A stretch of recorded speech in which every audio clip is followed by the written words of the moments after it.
I'm Mike Sherman. For the first time since becoming the presumptive starting quarterback at Oklahoma State, Brandon Weeden spoke to the media yesterday. And for my money, he didn't really sound like the presumptive starting quarterback.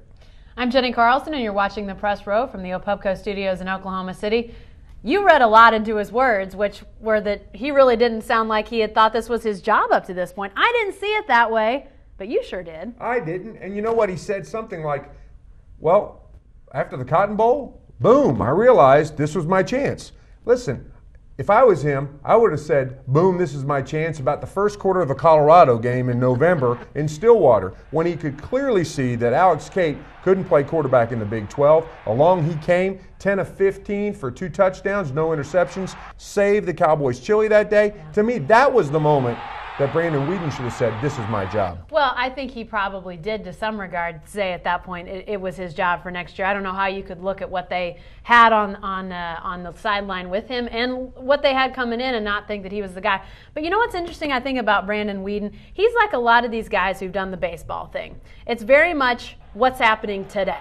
And so I think these guys get very focused in on, what do I have to do today? When he was in the minors, it was, do I have to pitch today, or am I hanging out in the bullpen? And so I think he has that mentality of, you know, sort of waking up in a new world every day, in essence. So maybe that explains why he didn't have that light bulb go off until the Cotton Bowl. Well, and the new world that he's woken up in is the Mike Leach spread offense, which is another little bit of a question. I mean, like, Gundy does not have any other choice right now. He's not going to play a freshman as a starting quarterback.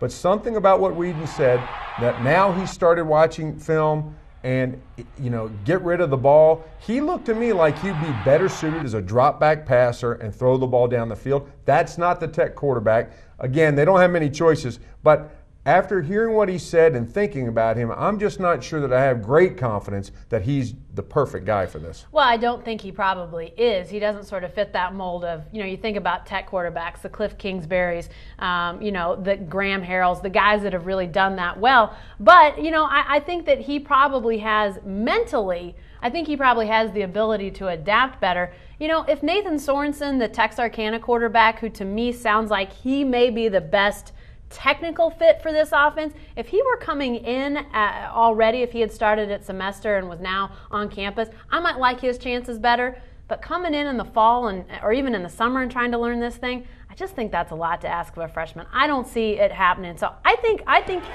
you're going to see Brandon Weeden as the guy.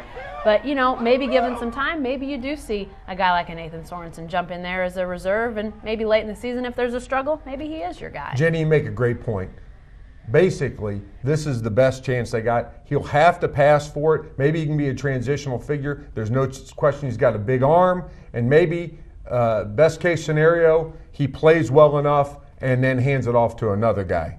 That's all for this edition of the Press Row. But for you can stay with the best coverage team anywhere, every day at News OK, and every morning in the Oklahoman.